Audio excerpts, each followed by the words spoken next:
আমি যতদূর জানি নূরজাহান আপার যে তিনি ক্যান্সারে আক্রান্ত এবং ওনার যেই চিকিৎসাটা এটা আজকে সিঙ্গাপুরে হচ্ছে এমন না, এটা অনেকদিন আগে থেকেই উনি সিঙ্গাপুরে নিয়ে আসছেন। তো কন্টিনিউয়েশনটা তো আপনি যদি ক্যান্সার আক্রান্ত হন, আপনি উপদেষ্টা হওয়ার পরে আবার চিকিৎসার জায়গাটা হসপিটালটা চেঞ্জ করে আরেক জায়গায় করতে পারবেন না। তো আমার মনে হয় এটা একটা মানবিক বিষয়, এটা মানবিক জায়গা থেকেই দেখা উচিত। চিকিৎসার কন্টিনিউয়েশন এক হসপিটাল থেকে আরেক হসপিটালে নিলে এটা অনেক ইমপ্লিকেশনস আছে, আপনারা এটা অবগত আছেন।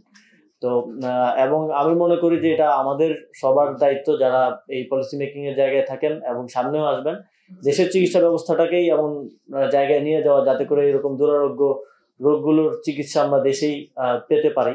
ইতিমধ্যে আপনারা জানেন এই বিষয়ে অন্তর্বর্তীকালীন সরকার অনেকগুলো উদ্যোগ নিয়েছে।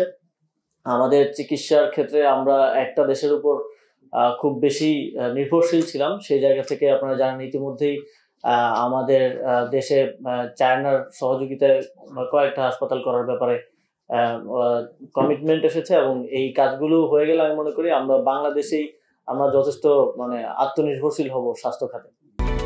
Japan Bangladesh joint venture company JBS holdings limited অনেকগুলো হসপিটালে আমাদের আছে যেখানে আসলে যথেষ্ট জনবল নেই, ডাক্তার নেই, নার্সের অপর্যাপ্ততা আছে, এটা আমাদের একটা সমস্যা।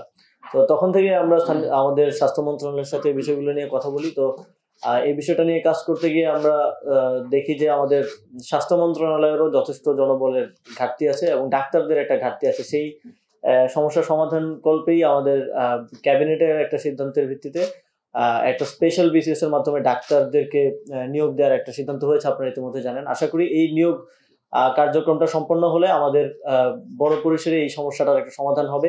তবে আপনারা এটাও জানেন যে অনেকেই সুযোগ সুবিধার কারণে আর অনেক ডাক্তারই পোস্টিং দিলেও এই প্রান্তিক জায়গাগুলোতে হয়তো যেতে চান না।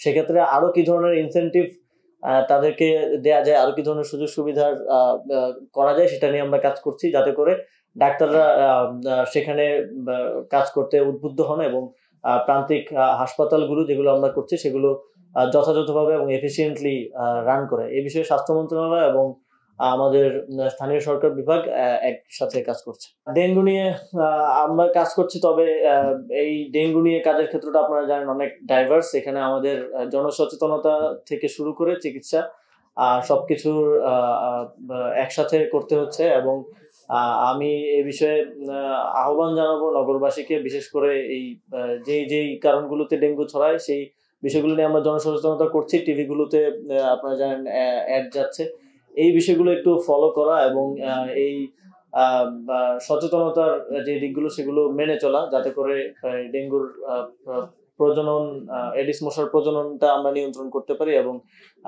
ডেঙ্গুর প্রকোপটা নিয়ন্ত্রণে আনতে পারি। তবে এক্ষেত্রে আমাদের যেই এক্সিস্টিং স্বাস্থ্য ব্যবস্থা হঠাৎ করে এরকম যে ডেঙ্গুর সময়টা আসলে একবারে যে চাপটা বাড়ে সেটা অনেক সময় আপনারা জানেন যে নিয়ন্ত্রণ করা বা মেনটেন করাটা কঠিন হয়ে যায়। তবে এক্ষেত্রে আমরা সমন্বয় করছি স্বাস্থ্য মন্ত্রণালয় সহ সংশ্লিষ্ট সকল কর্তৃপক্ষের সাথে।